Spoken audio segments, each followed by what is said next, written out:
I laughed before I could stop myself. It came out soft and fearless. Right as my sister raised her hand to show off the ring that used to be mine, the room went dead quiet.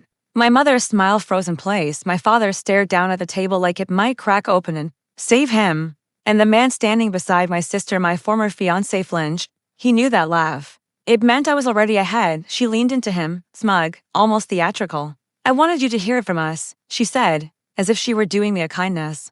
"This is my husband." I nodded. I noticed his suit, tailored just a little too tight, the watch he never paid for, and my wedding dress on her body, badly altered at the waist. Then I looked him in the eyes and smiled. "Congratulations," I said. "You married my dad."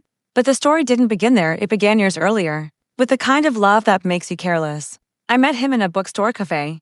He asked to borrow my pen. I gave him my number instead. He talked about markets like they were chessboards. He said he admired my patience. I believed him. When he proposed, he did it quietly, no crowd, because he knew I hated attention. My sister cried louder than anyone. My parents called him a catch. I convinced myself that meant something. Then I left to volunteer overseas for 6 months. Water systems, clinics, long exhausting days, and spotty signal. I trusted them to handle things at home. I trusted my sister with dress fittings. I trusted my parents with the house. And I trusted the man who promised he would wait. The first warning came disguised as a joke from a stranger online. A congratulatory message, wrong name, wrong date. I brushed it off. Then another message came, then a photo. My sister's hands, unmistakable, wrapped around a sleeve I knew too well. I didn't explode. I didn't call. I asked questions instead. Time zones are helpful when you need emotional distance. I watched quietly as patterns appeared: shared dinners, bank alerts sent to the wrong email, a change of address form filed while I was gone. They thought my absence meant I was clueless. It didn't. It gave me clarity. The marriage license was public record.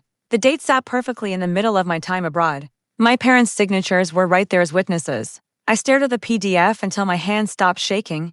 Then I slowed my breathing. I didn't confront anyone. I planned, because the man they married wasn't the man they thought they'd taken from me.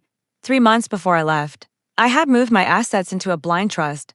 Not because I didn't trust him, but because I trusted myself. My grandmother always said love is a feeling, not a contract.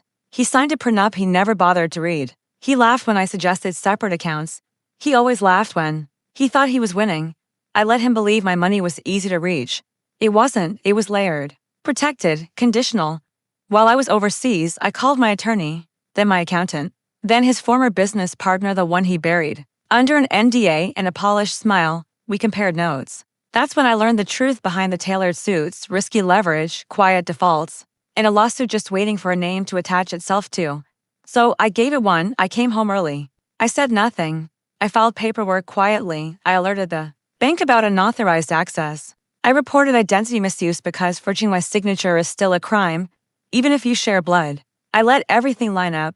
They hosted a welcome back dinner, the kind designed to trap you into reacting. My sister wore my dress. My parents practiced their excuses. He rehearsed his apology face in the mirror.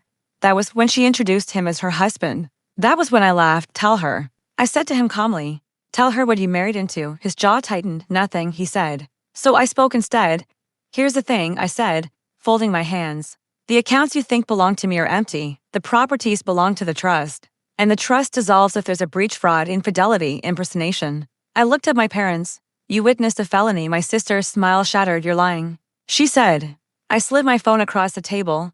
The lawsuit filing, his former partner's sworn statement, the bank notice, the prenup clause highlighted in yellow. She read quickly. She always had.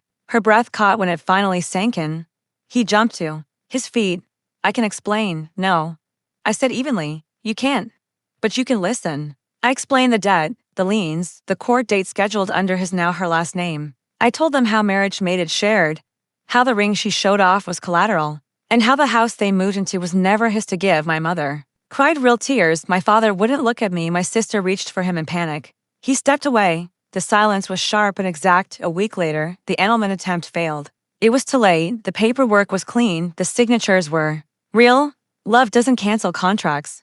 Consequences don't care about intentions. He called once and left a voicemail. He sounded smaller than I remembered. I deleted it. My sister moved back in with my parents. She avoids mirrors now. My parents hired a lawyer. It didn't help. Some choices don't come with exits. I didn't take anything from them. I let the system do exactly what it's built to do when it's given the truth. Justice isn't loud, it's precise. Sometimes it sounds like laughter in a quiet room. Sometimes it looks like a woman standing alone, lighter than she's felt in years. Realizing betrayal didn't break her, it showed her how strong she already was. The man she married was never rich, he was just expensive, and I let her pay.